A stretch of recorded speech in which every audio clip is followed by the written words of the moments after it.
A romantic getaway to reconnect, sounds perfect, right? But what if your wife had other plans, and a couple you just met offered more than you bargained for?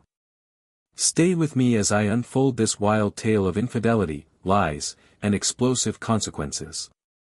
My wife Sarah's eyes sparkled with excitement as she waved around a glossy brochure. It showcased a stunning new resort along the California coastline, and as much as I admired the view, I couldn't help but think about how expensive it must be.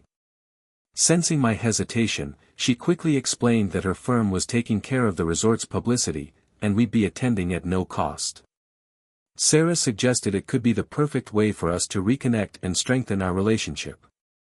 At first, I wasn't sold on the idea, especially since I had plans to catch a soccer game that Saturday, but after giving it some thought, I realized she was right. Our marriage of 8 years had hit a rough patch lately, mostly because of the stress from my construction business and the financial setbacks we'd been dealing with. Things got so bad we had to sell our house. But now, with business finally improving, a break seemed like exactly what we needed. Sarah, who's a vice president at a well-known PR agency in San Diego, had been the rock keeping us going through those difficult times. However, her success also meant longer hours at work, more late nights, and even less time for us, which just added to the tension in our marriage. It felt like the closeness we once shared was slipping away. We packed up on Wednesday and set out early Thursday morning, heading for Clearwater Bay Resort. I was a bit surprised by how isolated the place was, but once we arrived, I was blown away by how luxurious it all felt. Sarah pointed out that the resort catered mostly to UC Berkeley alumni, and I had to admit, the ocean view suite she'd scored for us was nothing short of impressive. After settling in, we sipped on mojitos and joked about needing to build even more just to afford a place like this ourselves. While Sarah headed off to the spa for a massage, I spent some time swimming laps in the pool. After a nap, we got ready for dinner, but the restaurant we had our sights set on was fully booked. Just as we were about to head somewhere else, a man from a nearby table waved us over. "Noticed you were looking for a seat," he said as he approached. "I'm Mike Turner, and this is my wife, Jessica. If you don't mind dining with new faces, we'd love for you to join us." I glanced at Sarah, and she gave me an encouraging smile. I shook his hand and said, "I'm John, and this is my wife, Sarah. We'd be happy to join you." As we moved to their table, I took a moment to size them up. Mike was about my height and looked a bit older than the two of us. His wife, Jessica, wasn't just your typical trophy wife, though. She was strikingly attractive, with an air of confidence that made it clear she was used to turning heads. Her fashion was impeccable, and she carried herself with an ease that immediately drew attention. We hit it off right away, sharing stories about the resort and bits and pieces of our lives. Mike and Jessica had just come in from Sacramento, and we gave them a few recommendations on what to check out. The conversation flowed smoothly, and before we knew it, we were being served dessert. Mike insisted on ordering some after-dinner drinks, and as we raised our glasses, he proposed a toast, "Here's to finding new friends in unexpected places." When we finished dinner, Mike still wasn't ready to call it a night. "There's a nightclub here I've heard great things about. How about we hit the dance floor for a bit?" Sarah gave me a playful smile, and I nodded. "Sure, Mike, sounds fun." The nightclub was packed when we got there, but somehow, Mike managed to snag us a table right away. After we ordered drinks, Mike stood up and asked, "Mind if I take your wife for a spin?" "As long as I can have a dance with yours," I replied, and Jessica gave me a playful smile of approval. The band was playing classic rock, and we all danced for a few songs before switching partners. After we made it back to our table, I leaned over to Sarah and asked, "Ready to head back?" "We've got some unfinished business waiting for us in the room," she whispered with a wink. We said our goodbyes to Mike and Jessica. Mike and I exchanged a friendly handshake, but I couldn't help but notice how Jessica's hug lingered just a touch longer than expected. It didn't bother me, though. As we were about to leave, Mike called out, "Hey, how about joining us for brunch tomorrow around 11? We've got one of the beach cottages, and I think you guys would love it. I looked at Sarah, and she whispered, I really like Mike and Jessica, plus I'd love to check out those cottages. Sounds good, I replied. We'll see you tomorrow. As we stepped into the elevator, Sarah turned to me with a playful grin. So, what did you think of Jessica? She seemed nice enough, I replied, trying to play it cool, but Sarah wasn't letting me off that easy. Nice, huh? You could barely keep your eyes off her chest, she teased. I started to protest, but she just laughed. Well, maybe it's time you focus that attention back on me, she said, gesturing toward herself. Mine might not be as big, but I bet you'll appreciate them if you give them a little attention. That was all the invitation I needed, and we ended up sharing a night of intimacy we hadn't experienced in quite some time. The following morning, we headed to Mike and Jessica's beach cottage for a fantastic brunch out on their patio. The cool ocean breeze made everything feel even more perfect. While Sarah and Jessica decided to relax by the infinity pool, Mike invited me to join him on a fishing trip aboard his 38-foot boat. I didn't have much experience with deep-sea fishing, but I agreed to tag along. Mike packed a cooler full of beers, and I helped load up some gear. A few miles out into the Pacific, we started trolling. The fish weren't exactly biting, but with cold drinks and the peaceful atmosphere, it didn't really matter. Mike told me stories about how he built his wealth, and I found myself impressed by how successful they both were.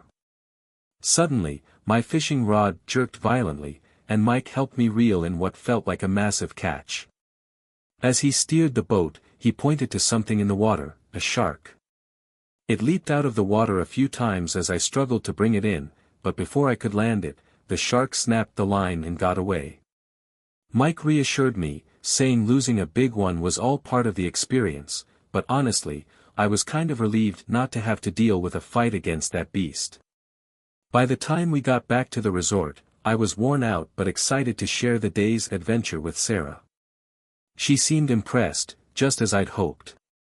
But as I wrapped up my story, I could tell something was weighing on her. She had that familiar look, like she was waiting for the right moment to say something. I had an interesting day myself, she finally said, her expression hard to read. Curious, I raised an eyebrow, urging her to continue.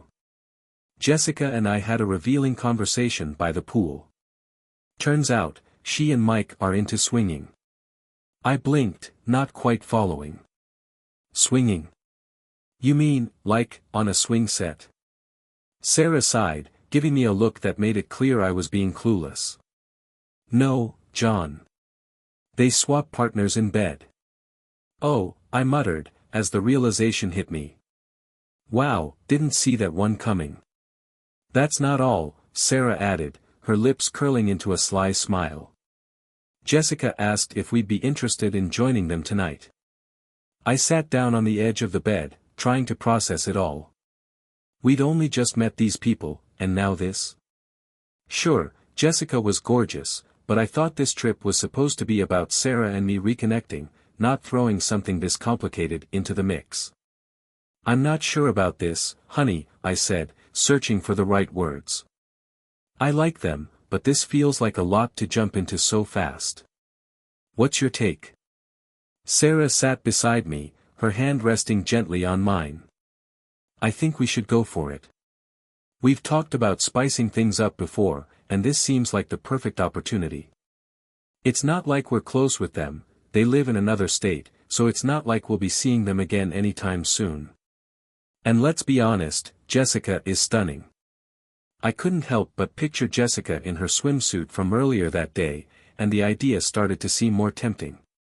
But I needed to know Sarah was really comfortable with it. Are you absolutely sure? I asked, squeezing her hands. We're having a great time already, and I'm perfectly happy just focusing on you. Sarah smiled softly. Let's try it. It'll be an adventure, and if it doesn't feel right, we don't have to do it again. Her confidence, along with my own growing curiosity about Jessica, nudged me toward agreeing. That evening at dinner with Mike and Jessica, the air was thick with anticipation. Sarah wore a stunning red dress that hugged her figure, while Jessica looked incredible in black. Her hand brushing my knee under the table sent a jolt through me. I could tell from the glances Sarah and Mike exchanged that they were feeling something similar. After dinner, when the women suggested hitting the dance floor, Mike and I reluctantly agreed to join them. As slow jazz filled the air, the dancing quickly turned more intimate. Jessica pressed herself close to me, her touch becoming harder to ignore, and across the room, I noticed Sarah and Mike in a similarly close embrace. When the women excused themselves to freshen up, Mike slipped me a key card. "You and Jessica can use our cottage tonight. Sarah and I will stay in yours," he said with a wink. My heart raced at the thought, and I nodded. Once Jessica and I returned to their beach cottage, things escalated fast. She guided me into the bedroom, her hands eager as she began to undress me. Later, as I lay there catching my breath, I realized she had curled up beside me. I turned and kissed her softly, still processing the intensity of the moment. That was incredible, I confessed, surprised by how good it had felt. Jessica gave me a seductive smile. "Come on, big guy," she said, shifting her position. "Let's see what else you've got." The next thing I knew, it was morning, and Jessica was gently waking me up, reminding me not to miss breakfast. Groggy and disoriented, I pulled myself together and got dressed. We walked over to the restaurant, and Jessica complimented me on the previous night. As much as I appreciated it, a sense of unease was starting to creep in. I needed to see Sarah and talk to her about everything that had happened. When we arrived at the restaurant, Sarah and Mike were already seated. Sarah greeted me with a bright smile, telling me she had already ordered breakfast for me. I hesitated before sitting down, asking her if everything was all right. "Everything's fine," she assured me, her expression calm. "How was your night?" "It was good," I replied, feeling cautious. "We should talk about it later." She nodded but urged me to eat first. "You look tired, babe. Get some food in you before we talk." As we ate, the conversation drifted to our plans for the day. Jessica suggested taking us out on their boat for a ride, though Mike couldn't join because he had a conference call. He assured us that Jessica was fully capable of handling the boat on her own. The perfect weather made a boat ride sound appealing, and the idea of spending the day on the water with two beautiful women didn't hurt either. After breakfast, Sarah and I headed back to our room to change. As we packed our beach gear, I noticed an overwhelming sense of fatigue settling in. Sarah noticed my constant yawning and suggested, "Why don't you grab a quick nap? I'll go ahead with Jessica, and you can meet up with us later." I didn't argue. I flopped onto the bed, exhausted. Sarah kissed me on the cheek, left a "do not disturb" sign on the door, and headed out with Jessica. I fell asleep almost immediately. What felt like just a moment later, I was abruptly woken by loud knocking and frantic voices. Groggy, I glanced at the clock. It was already 4 p.m. I was shocked at how much time had passed. The knocking continued, so I stumbled to the door, finding a hotel staff member who looked alarmed. "We've been trying to find you," he said urgently. "There's been an accident." Confused and still shaking off sleep, I followed him to the elevator. He insisted I come with him right away. Outside, a group of uniformed men were waiting. A Coast Guard officer pointed toward a helicopter hovering over smoke rising from the Gulf. Another officer showed me a live feed of wreckage floating in the water, explaining that there had been an explosion and fire. My stomach dropped. "What kind of boat was it?" I asked, my voice trembling. The officer replied, "It appears to have been a Chris-Craft cruiser." I felt my knees go weak. "Did you find any survivors?" I whispered, barely managing to get the words out. He looked at me grimly. "The helicopter hasn't spotted any life vests, and the diver we sent down hasn't recovered any bodies." Seeing my reaction, he quickly added, "But the Marine Safety Office in Miami has a boat en route. They'll conduct a more thorough search." An image of the shark I'd seen earlier flashed through my mind, and I shuddered, trying to push the thought away. What could have caused the explosion? I asked, staring at the live footage from the helicopter. The officer shook his head solemnly. This often happens when engine fumes build up and someone tries to restart the motor. It only takes a moment for an explosion to occur. Unfortunately, it's a common and tragic accident with boats. Just then, his radio crackled with static, and he quickly responded before turning back to me. The search team is continuing their efforts, but for now, there's nothing more you can do. You should go back to your room, and we'll inform you if there's any news. Reluctantly, I made my way back into the resort. As I passed through the lobby, I overheard someone whisper, "Poor guy," which only deepened the sinking feeling in my chest. If even the professionals were losing hope, how could I expect anything different? The rest of the afternoon crawled by, each minute dragging on painfully as I waited for a call, any call, that would bring me the news I so desperately needed. I tried to distract myself by reaching out to my office, my sister, and even Sarah's parents, but each conversation felt more unbearable than the last. Later, a waiter knocked on the door with a tray of food sent by the hotel manager, but my appetite was long gone. I barely touched the plate. As night fell, I found myself standing by the window, staring out at the dark, endless ocean, silently begging for any sign that Sarah was still out there somewhere. Sleep was out of the question. I tried to keep busy by packing our bags, just to have something to do with my hands, something to keep my mind from spiraling. When I came across a pair of Sarah's underwear tucked under the bed, clearly from last night, the realization hit me like a freight train. I had spent what could have been Sarah's final night with another woman, Jessica, who might also be gone now. A surge of guilt and resentment welled up inside me.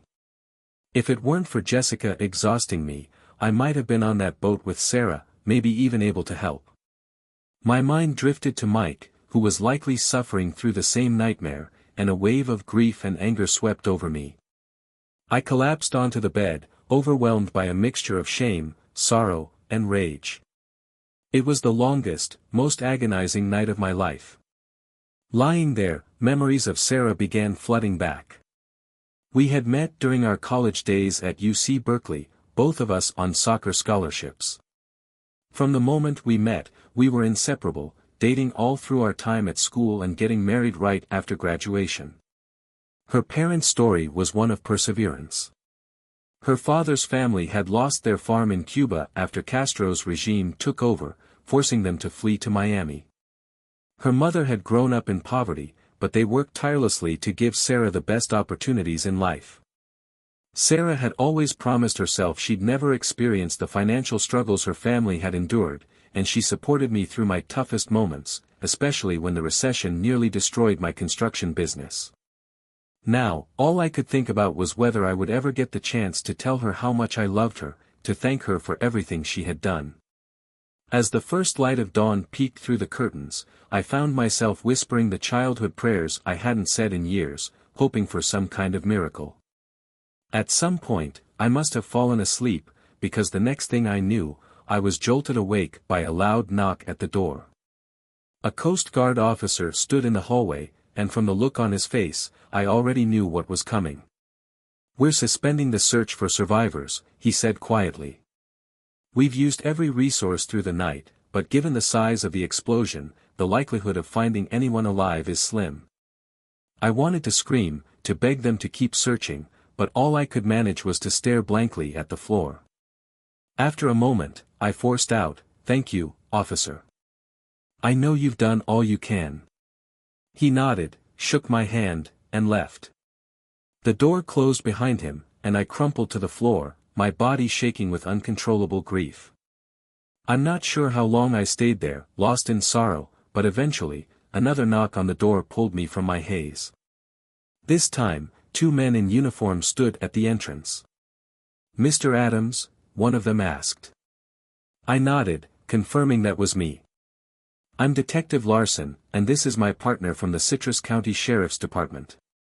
We need to ask you some questions about the incident yesterday."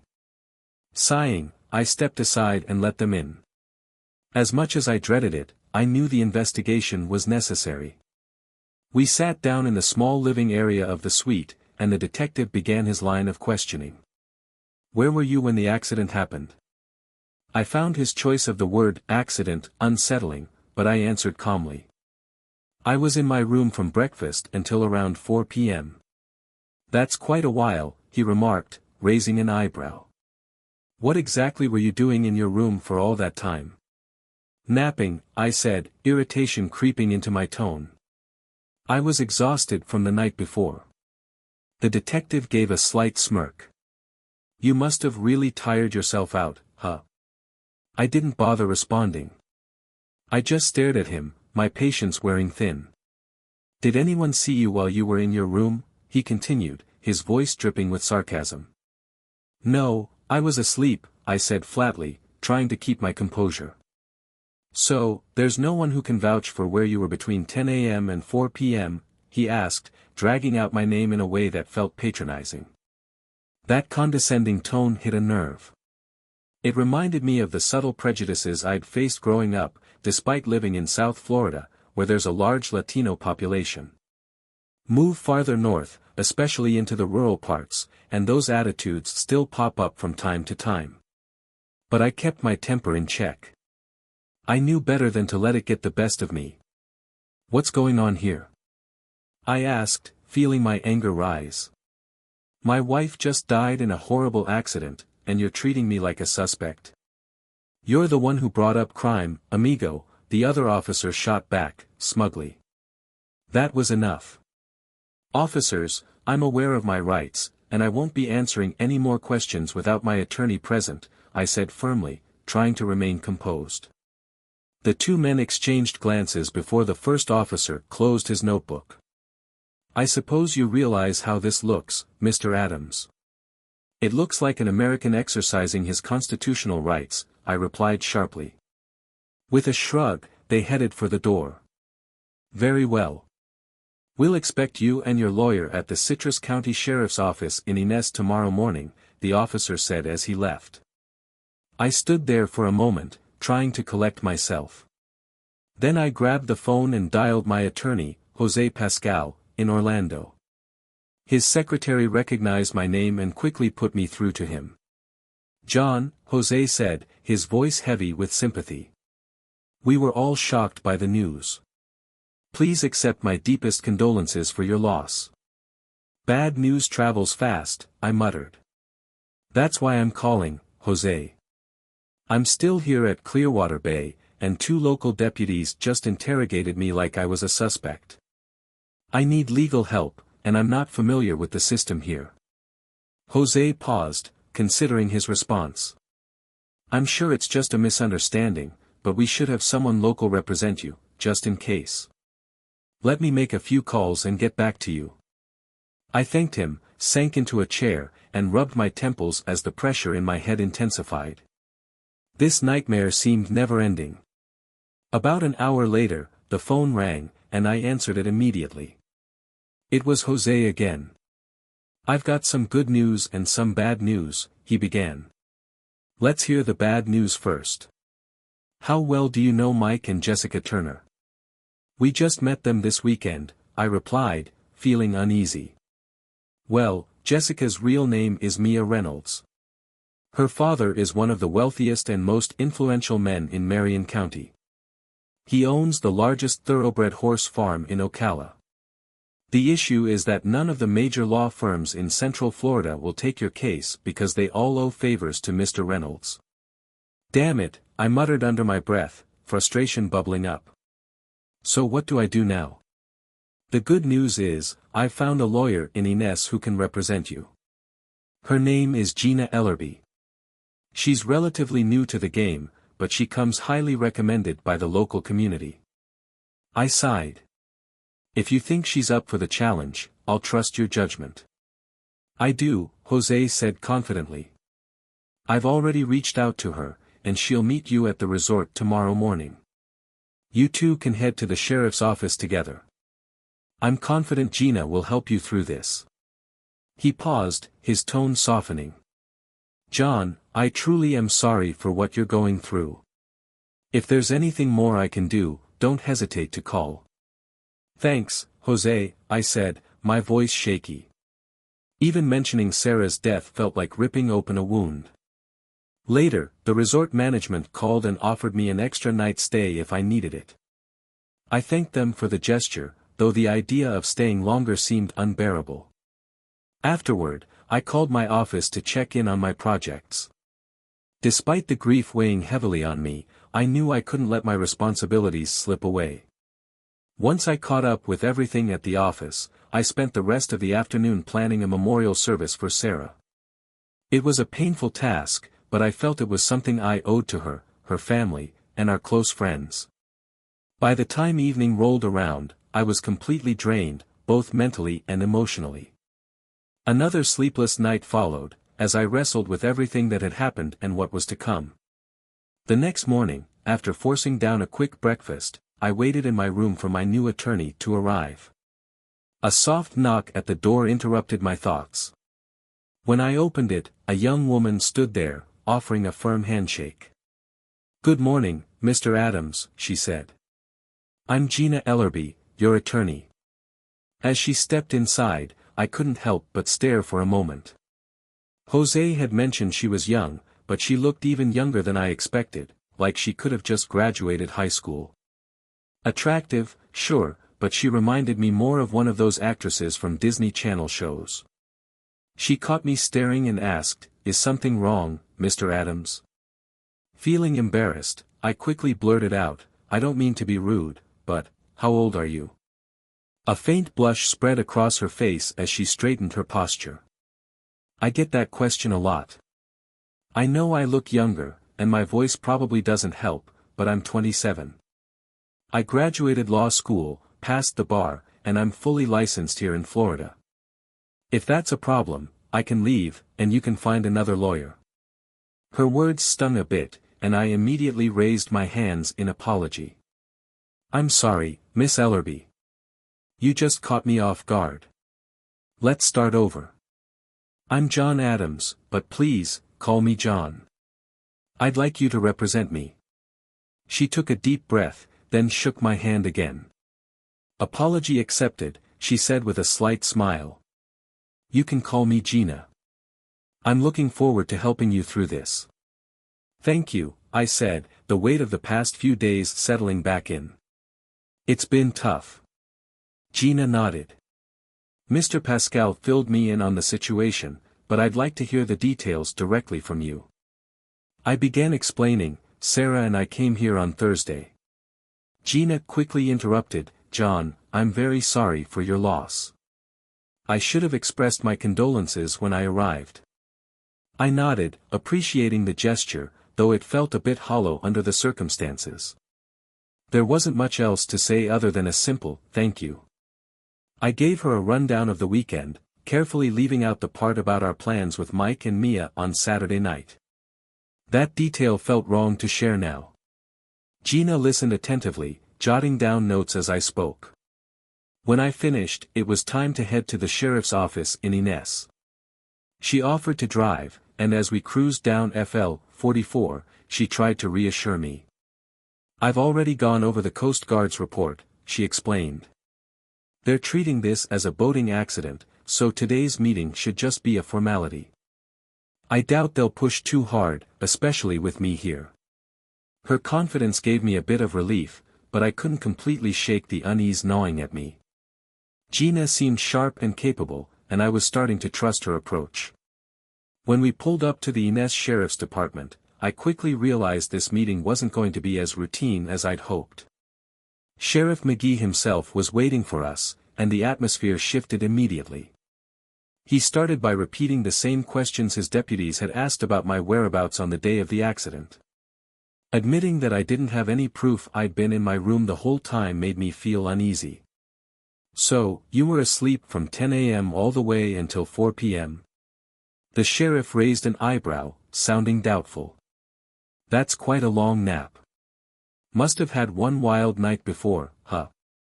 I squirmed, wishing the conversation hadn't gone in this direction. "We stayed out late at the nightclub," I replied, trying to downplay it. He scribbled something down in his notebook, the pen moving slowly. "And your relationship with your wife, Mr. Adams?" His tone made the question feel loaded. "Sheriff, we were good," I answered quickly, though I could feel tension creeping into my voice. "Like any couple, we had our ups and downs, but our marriage was solid." Gina shot me a quick glance, signaling that I might not be saying the right thing. The sheriff tapped his pen thoughtfully.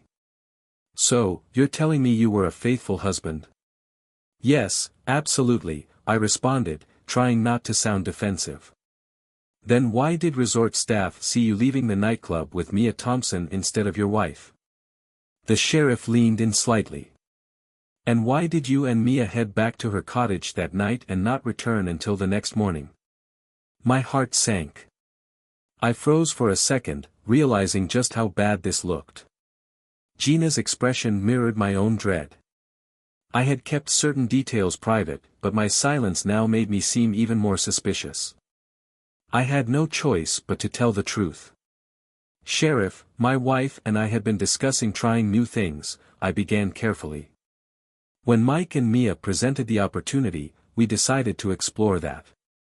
It was completely consensual, I swear." I gave him a brief summary of the events, leaving out the more intimate details. "Please," I added, "keep this between us. If her family found out about this, it would destroy them." The sheriff remained silent, making a note in his pad before shifting gears. "Did you or Mrs. Adams have any life insurance policies?" I shook my head. "No. I've always thought life insurance wasn't worth it." "So, you wouldn't benefit financially from her passing?" He was relentless. "No," I answered, feeling my frustration rise. "What about the accidental death policy from her employer?" he asked, pressing further. I paused, realizing I had forgotten about that. "Oh yeah, Sarah mentioned she'd increased it, but I didn't know how much." The sheriff's eyes narrowed as he wrote something down. "Your wife raised her coverage to $1 million just last month." I didn't realize it was that much, I said quickly, fully aware of how weak that sounded. The sheriff kept going. "Let's talk about Mia Thompson. How long have you known her?" "This weekend was the first time I met her," I replied, trying to stay composed. "Can you prove that?" he shot back. Before I could respond, Gina stepped in. "Sheriff, you know full well it's impossible to prove a negative. My client can't prove something that didn't happen." The sheriff's face flushed with irritation. "Now hold on, young lady." But Gina didn't back down.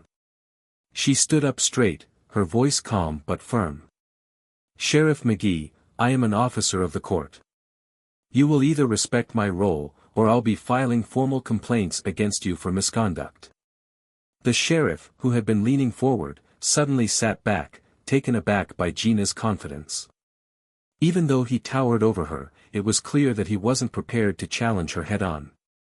"I believe my client has answered enough questions for today," she continued. "If you have more, you can schedule another meeting. But unless you plan to charge him with a crime, we're leaving." McGee shot me a glare before muttering, "You're free to go, Mr. Adams, but don't think about leaving the state." Without another word, Gina grabbed my arm and led me out of the sheriff's office. Back on the road, I finally let out a breath I hadn't realized I was holding. I glanced over at Gina and said, "Remind me never to get on your bad side. The way you handled the sheriff back there." "Listen," she interrupted sternly. "I'm about this close to dropping your case. Don't ever lie to me again, about anything. I can't do my job if you're not upfront with me." "Gina, I'm sorry," I said, my voice earnest. "I wasn't trying to lie. I was just embarrassed about the whole wife-swapping thing. I didn't want to damage Sarah's reputation, or Mia's either. I genuinely didn't know about Sarah increasing the insurance policy to $1 million. You have to believe me." She stayed silent, her eyes fixed on the road ahead, processing my words. After a long pause, she finally spoke. "I believe you. But don't ever hold back information from me again. It'll only make things worse. Then, softening her tone slightly, she added, besides, wanting to experiment in your marriage doesn't make you a killer. I still think this was just a tragic accident. By the time we reached the resort, Gina pulled into the parking lot and stopped to let me out. I know you've got to head back to Orlando, she said. I'll take care of things here, and if anything changes, I'll be in touch right away.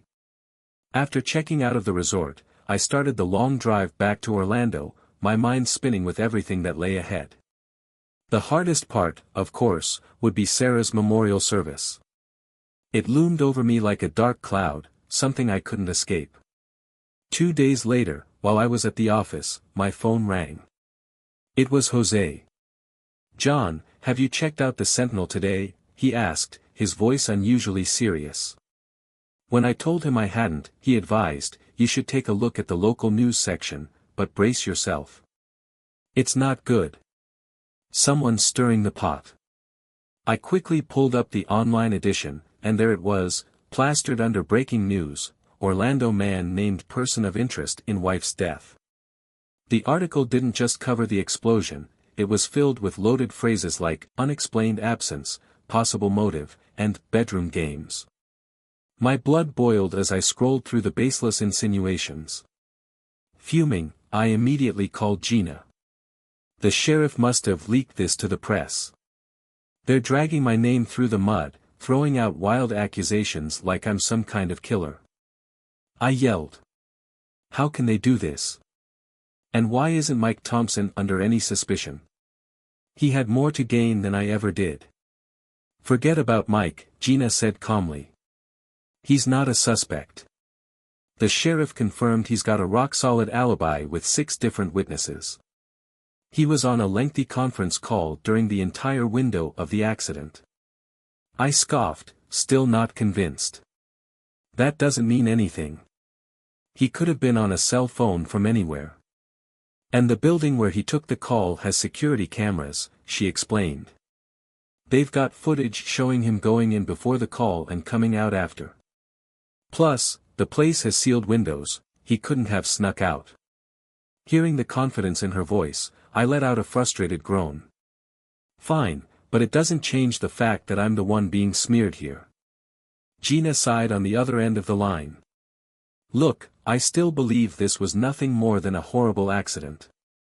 The sheriff's treating it like a murder case because that's his job, or maybe he's got too much time watching crime shows. Either way, I'm confident this will wrap up soon, and you'll be cleared. Maybe, I muttered, still reeling from the sting of the article. But right now, everyone's looking at me like I'm guilty. The days leading up to Sarah's memorial were painfully quiet, but the weight of the rumors was crushing. I dreaded showing my face to people who might now see me as the prime suspect, but I knew I couldn't avoid it. I owed it to Sarah, her family, and our friends. The service itself was as gut-wrenching as I'd expected. The priest's words barely scratched the surface of my grief, and the eulogies only made my heart ache more.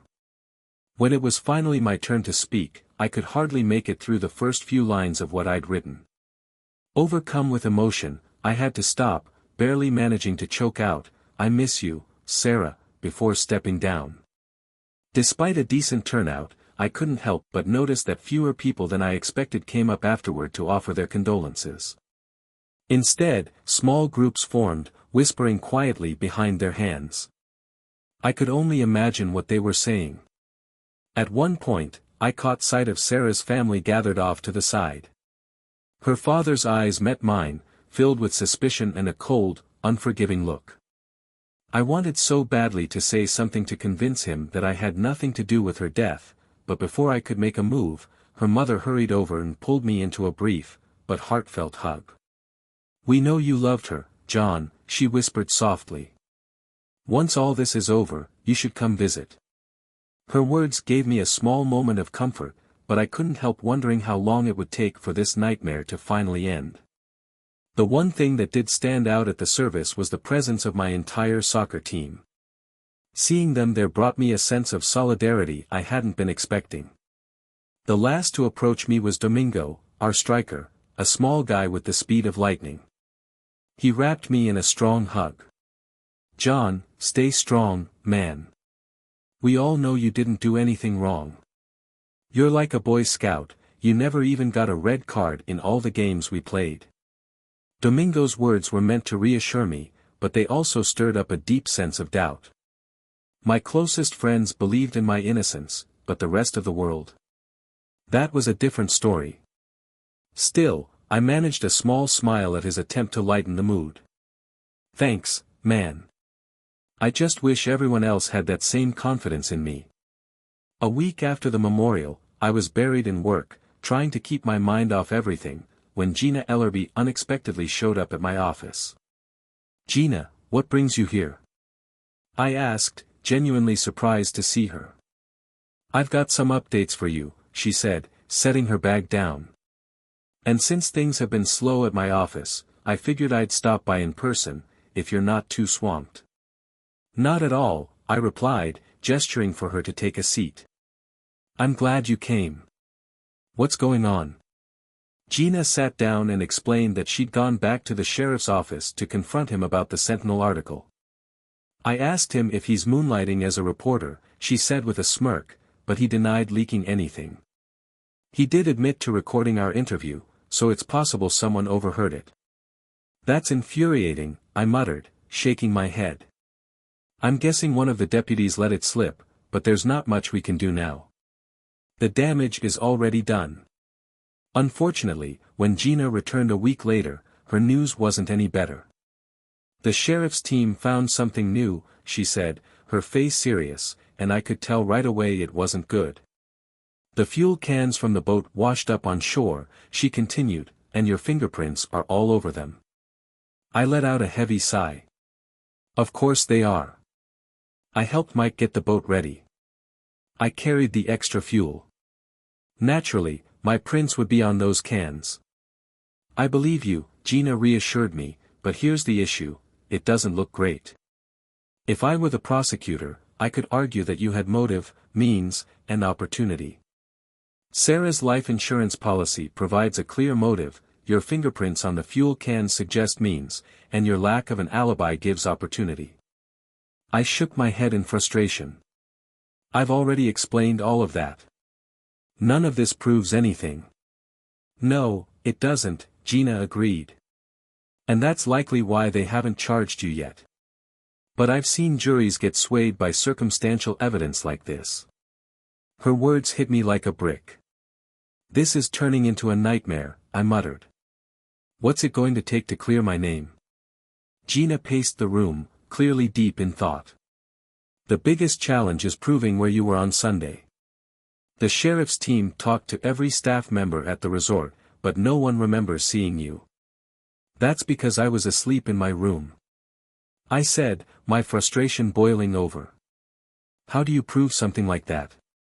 "There's got to be a way," she said, scanning the room as if an answer might materialize out of nowhere.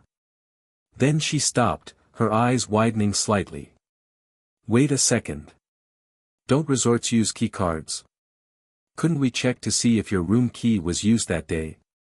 I shook my head.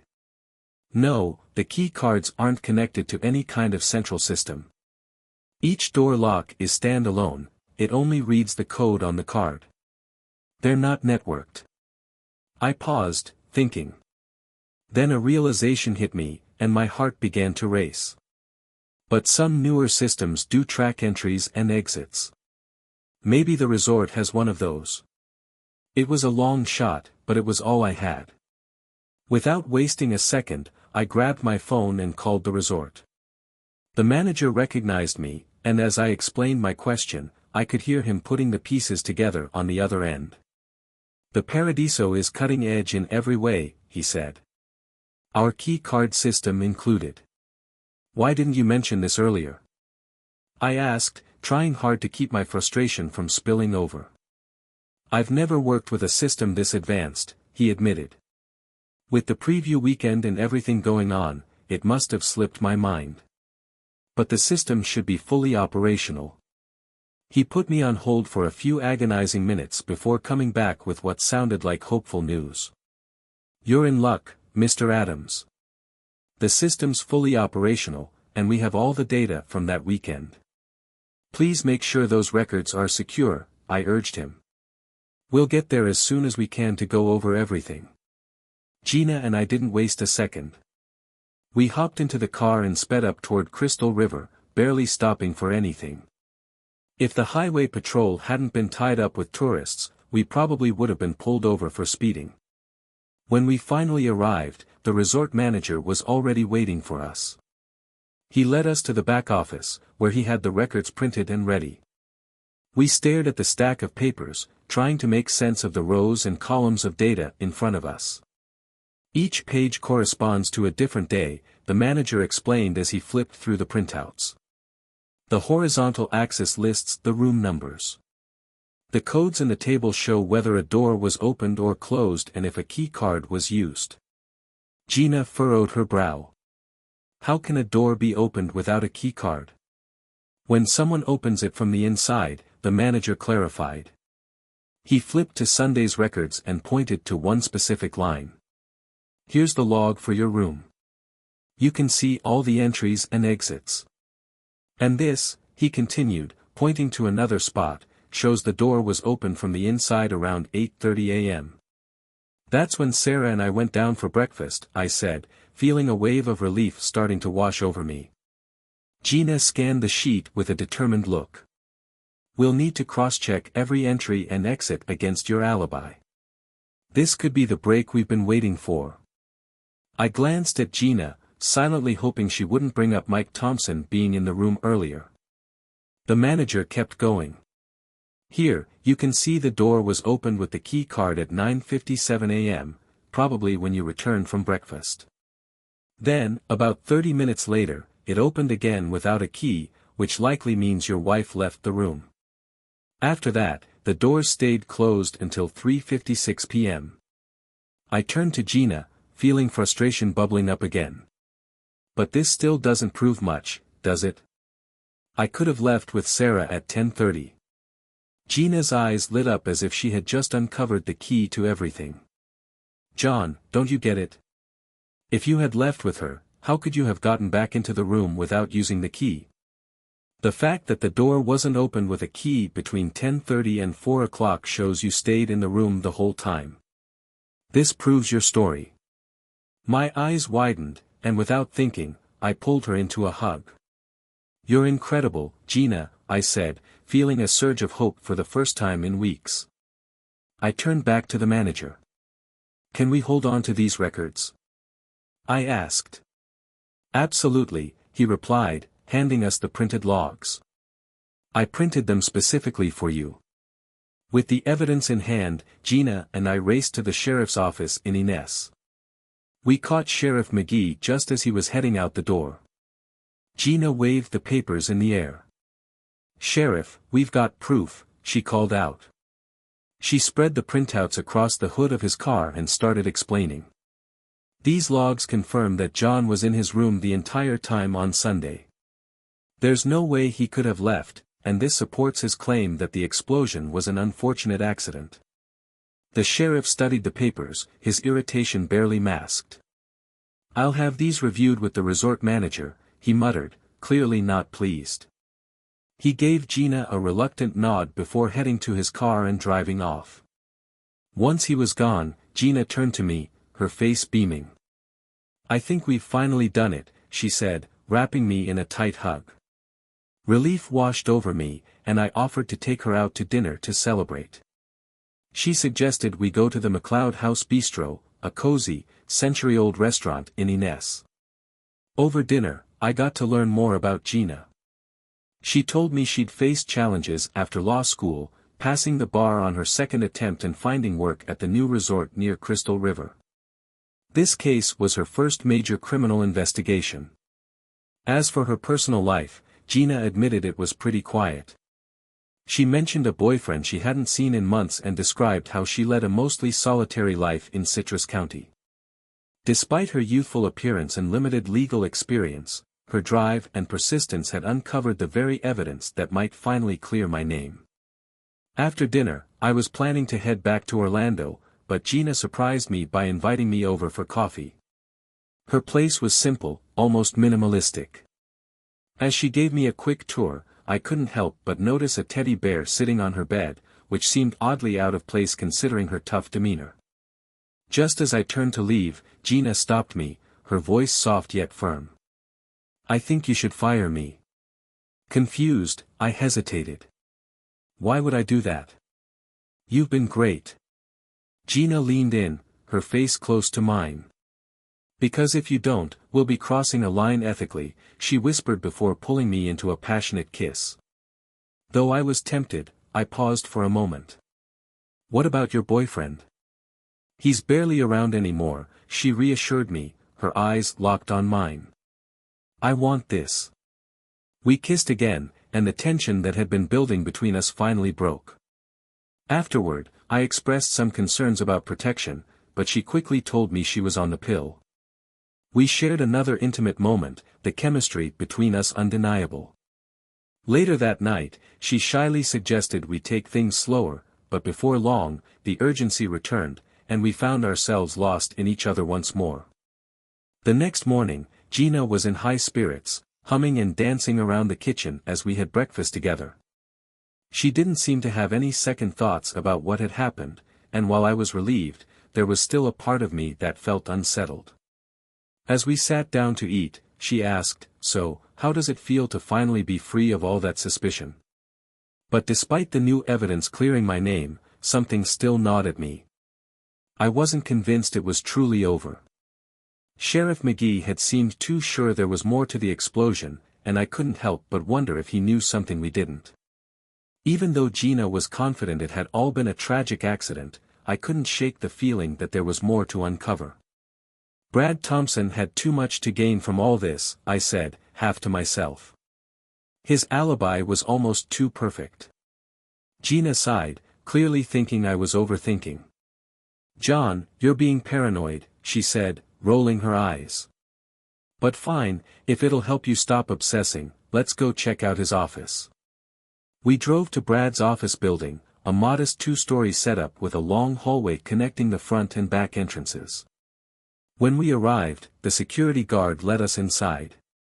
Brad's office itself was pretty simple, but something about it caught my attention. There was a floor-to-ceiling window with a small decal that I recognized instantly. It was a pivot design I knew well from my construction work. Intrigued, I asked Gina for her nail clippers and used them to open a hidden slot in the window frame. The window pivoted open smoothly, revealing a concealed exit route without the need to use the hallway. Gina stared at me, astonished. "John, this doesn't prove anything," she cautioned. "You can't go accusing Brad without solid evidence. Just like the sheriff didn't charge you, they won't go after him without proof." I closed the window and took a deep breath. She was right. I couldn't jump to conclusions without concrete evidence. "Still," I said, "something about this feels off." "Let it go," Gina urged, her voice gentle but firm. "Brad's not even here anymore. He left town, supposedly for good. Just focus on your life. Go back to Orlando and move forward." I felt frustrated, convinced Brad was hiding something, but Gina was adamant that chasing after it would only make me look worse. She was genuinely concerned, warning me that obsessing over what might be a dead end wouldn't do me any good. As I drove back to Orlando, I couldn't stop replaying everything in my mind, the too-perfect alibi, the gas cans, Mia's odd behavior. It all seemed too convenient. I wasn't sure if I was just overthinking it or if there really was more to this story. Part of me wanted to move on, but another part just couldn't let it go. I tried to throw myself into work, hoping the busy week would distract me. And for a while, it did. But by Thursday afternoon, I found my thoughts drifting back to those nagging doubts. That's when Gina walked into my office unexpectedly, this time dressed up nicely and holding a bottle of champagne.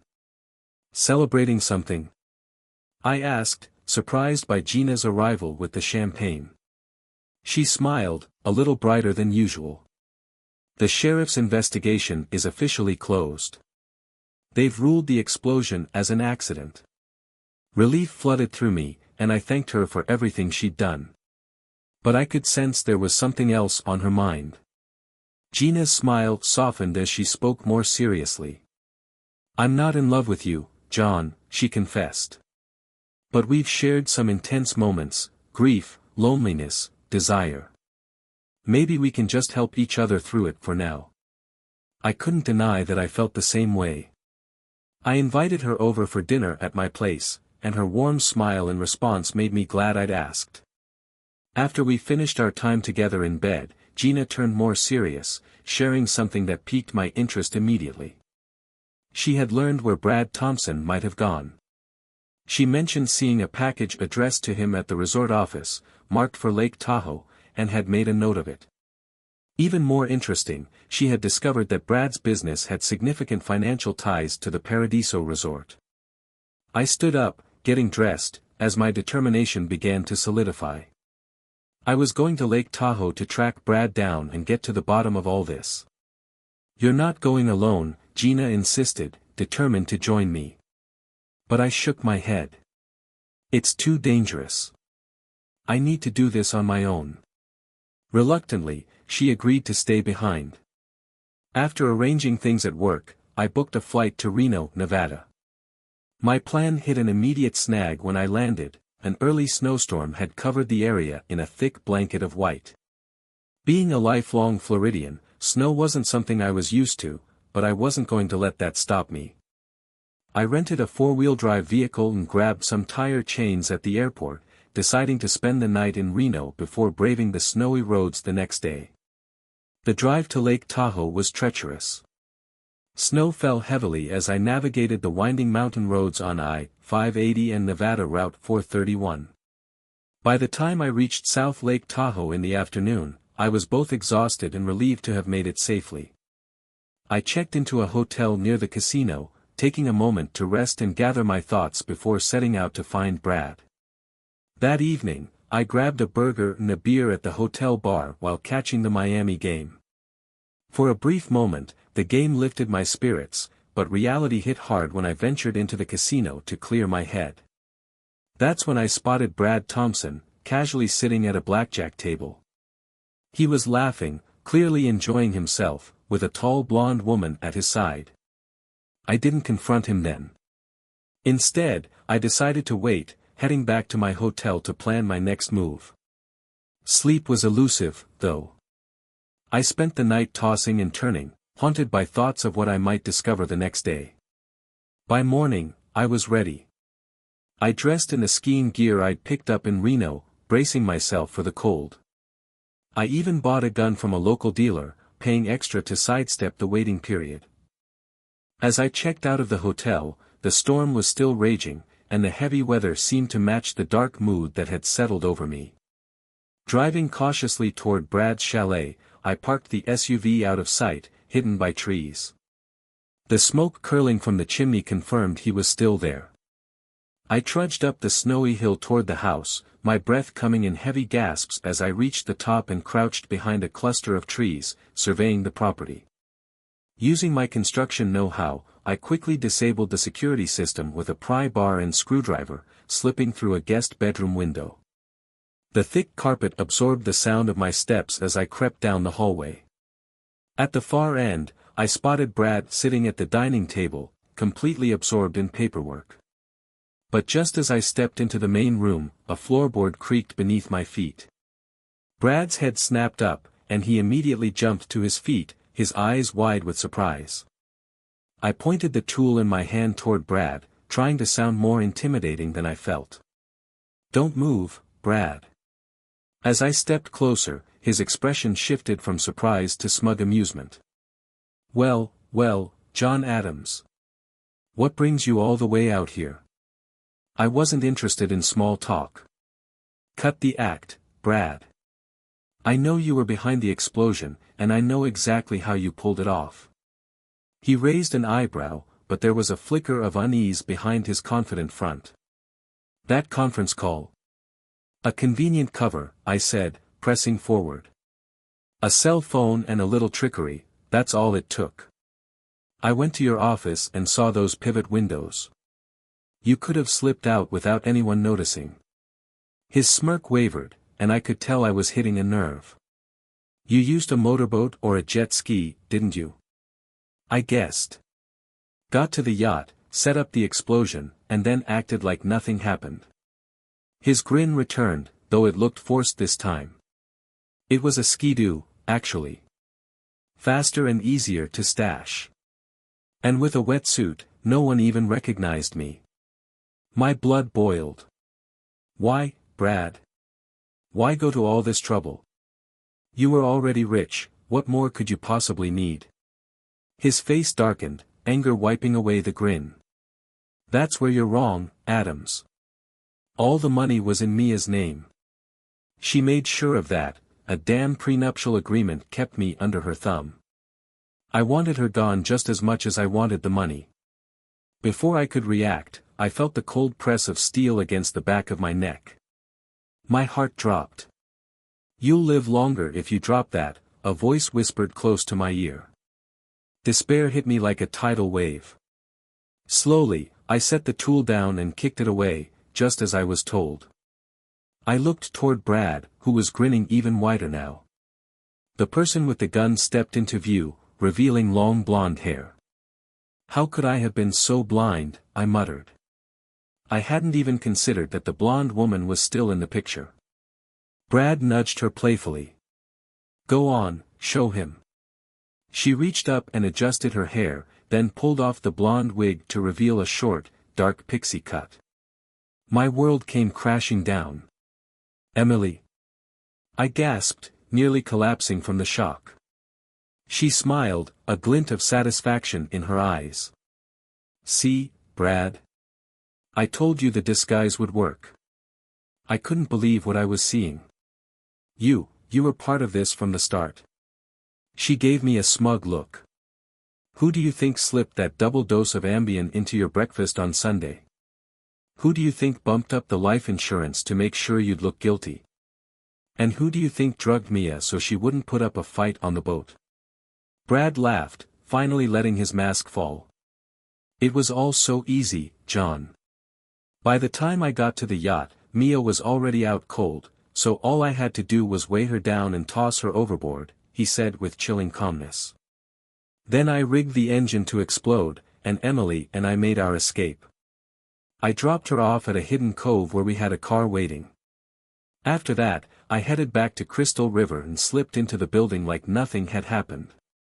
The explosion covered up the missing bodies, and all the evidence pointed straight at you. I could barely process what I was hearing. So, this was your plan all along? I stammered, trying to make sense of their words. Oh yes, my dear husband, Emily sneered, her voice laced with venom. Brad and I fell in love shortly after I started handling PR for the Paradiso. When he confided in me about his frustrations with Mia, we started plotting how to get rid of her. A boating accident seemed like the perfect solution to get rid of Mia and let me vanish at the same time. She smirked, clearly relishing my horror. Getting you to that resort? That was my idea. The sneak preview, the perfect opportunity to pull everything off. I could hardly wrap my mind around what I was hearing. But why, Emily? Why would you do this to me?